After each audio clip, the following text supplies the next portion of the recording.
12. What's up, big dog? What it do, man? What do you think about what Sid just said about you, man? Oh, he accurate. He on point. He nailed it. I will say this. What's that? We don't have many disagreements at all. I mean, that was accurate. And we never had, I would call, a drag out. Even that last little spiff wasn't even a drag out. Right. And but before, I mean, we always had our disagreements about certain things, you know what I mean? But we never, I mean, even married couples don't see 100% eye to eye, you know what I mean? So, you know, it is some times that we disagree, but for the most part, you know, like you said, we know how to communicate, we know how to squash it. I mean, because we know at the end of the day, we both see the big picture. You know, this ain't about the petty stuff. This is about, you know, like you said, we family, you know. So how many people in here done had arguments with they brothers and sisters or they mom? You don't want to know. You know what I mean? You know? So yeah, so I mean that happens.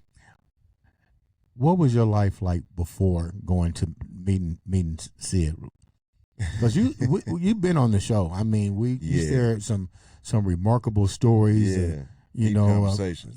Deep. And before he came into you, what was that like for you? Your journey. At that time, I was at a standstill. I had did a whole lot of things with a lot of different groups and different people. I was signed with different record labels. It was a time where I was. I can't say this like I normally say because Sid to be here, he gonna capitalize on stuff. But there were times where it was a time where I was close to being with Aftermath Records and other people, Master P and other stuff like that. I mean, I was around a lot. Always backstage of concerts, trying to meet people, passing out CDs, and I was at the time where I was passing out cassette tapes. Right. Yeah. So, yeah. But at that moment, when I met UncleJamz, I was at a standstill. I wasn't doing anything. I had just, I was coming off of a record label called Knock 'Em Out Records, and we had some disagreements about a lot of stuff. And his cousin Lamont kept telling me, "Hey man, you need to talk to my cousin, man. You got to talk to my cousin." I'm just like, and I hear this all the time. You know, y'all artists, I'm sure y'all heard it before, but hey, my cousin he raps, or my cousin he does this, and I'm just like, okay, man. Whenever I meet your cousin, I meet your cousin. And so one day Lamont came over my house, and I'm gonna be honest, he literally drugged me out of the house. He called me a what's the word? Hermit. He called me a hermit because I was sitting in the house and I wasn't trying to go nowhere or do nothing. He was like, "Man, my cousin's in town. You need to meet him. This is your opportunity." And I'm just like, "I'm cool, man. I'm gonna sit right here and watch this TV show." And he was like, "No, come on, man. Get your clothes on, put your shoes on. Come on, let's go." Right. And so we ended up going, and it was at the Triangle, and that was at his family reunion. And I'm gonna tell you, he was sugarcoating it a little bit. What do you mean? He was rude, man. I mean, just all out disrespectful, Dre. Did you want to beat him up? Nah, I didn't want to beat him up. But I didn't want to talk to him no more. I'm gonna tell you that. And I was like, "Hey, I'm done. It's time to go, man."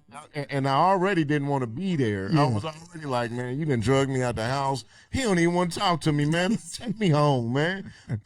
But yes, but the actual conversation was.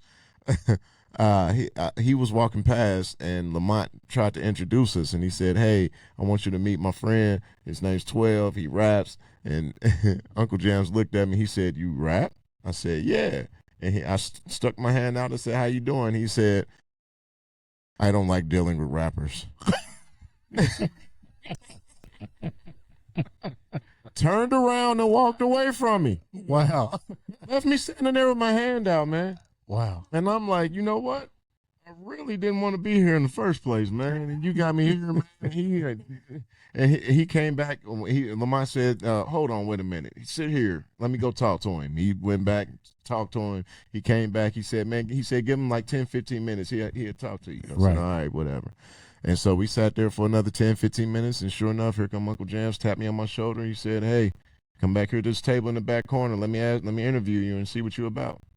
What was he asking you when he said interview? Well, just about my history, about my past, how long have I been into music, and just about my love for music and how deep it was. I think he was trying to see because he knows, and any artist will really know that if you are in the game now, it has to be out of love. It's not just something to do, or you have to love it, and I think that's what he was trying to see. How deep is your love?